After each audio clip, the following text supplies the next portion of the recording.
UTSA is having another phenomenal year and a one under Jeff Traylor in which we've seen a number of improvements and developments at certain positions.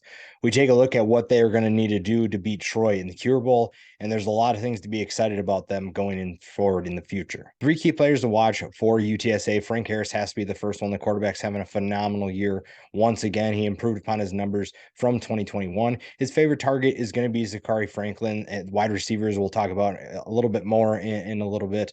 He's having a good year, 1,100 yards, 14 touchdowns. Flipping over to the defensive side of the ball, Corey Mayfield Jr. is having a big season for UTSA. That defense is really fun to watch. A group that has lost one of their big names, but they have stepped up in a big way. When you flip over to the guys that UTSA has to worry about on Troy, you look at on offense, Kimani Vidal, 1,059 yards, 9 touchdowns. Lately, he's been having a kind of a breakout little stretch.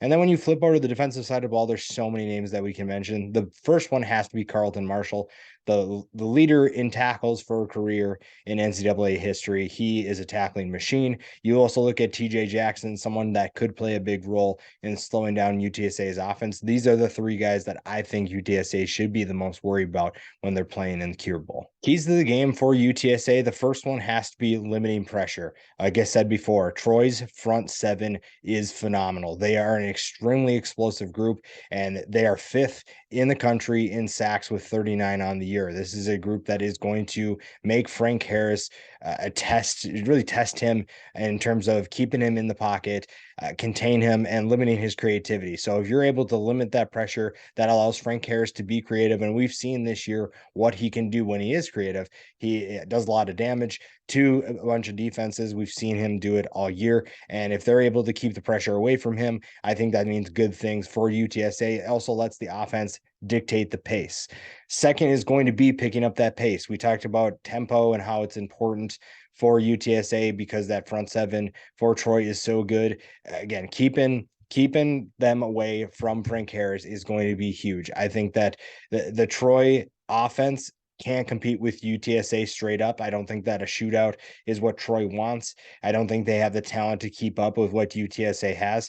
And a big way to be able to slow down this defense is spread the ball around. You're going to have a bunch of guys that can make plays.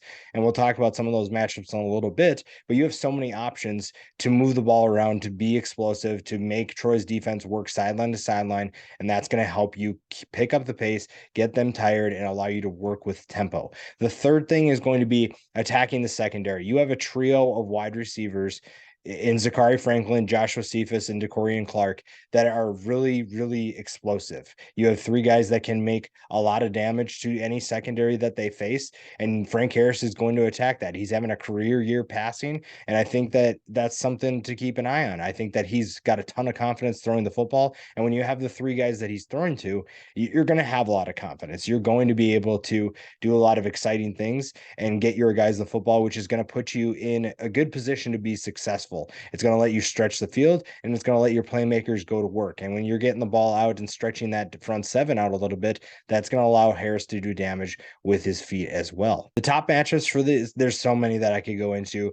The three that I started with here, and really the three important ones to me, Carlton Martial has his hands full with Frank Harris, and that's the first one. Frank Harris is a dual threat quarterback, and you see that in the numbers that we saw earlier. He is someone that can do damage with his legs and with his arm. He's a lefty, so that switches things up for people. They're not used to that kind of thing because you don't see many left-handed quarterbacks. Frank Harris is going to have to take care of the football because, again, this is a really good front seven for Troy, one of the best in college football, and we've seen them do it week in and week out, and they're playing with a ton of confidence. And Frank Harris is going to have to make sure that he's making his mark, because if Carlton Martial and that front seven are doing some damage to him, then Troy's going to be able to hang around. The offense for UTSA is going to slow down. But if Harris is doing his job and taking care of the football and distributing it to the playmakers like we mentioned before, they're going to be in good hands.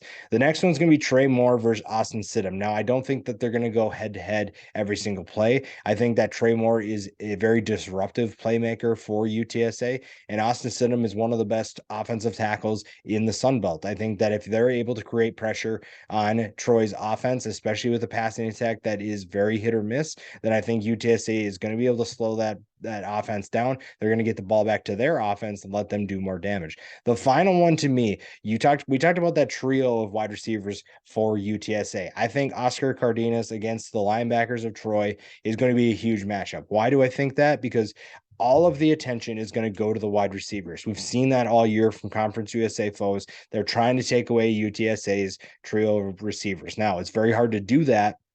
You're limited on how many defenders you can account for on the outside. What that means, though, is that the middle of the field is probably going to be wide open. When your attention is on pretty much everything outside of the hashes, a guy like Cardenas can do a lot of damage up the seam. That's going to be something that I really want to pay attention to, because if, like I said, if Troy is so focused on either sending pressure or taking away the wide receivers, a guy like Cardenas, that tight end position is going to be huge. I think it's going to have a major impact on this game. And it's going to be fun to watch how UTSA takes advantage of that. Now, the Cure Bowl to me is the best group of 5 matchup in the bowl games. I think that this is one of the more entertaining and intriguing storyline games that we're going to see in the bowl season. These are two teams that are having really good years. People kind of expected that from UTSA.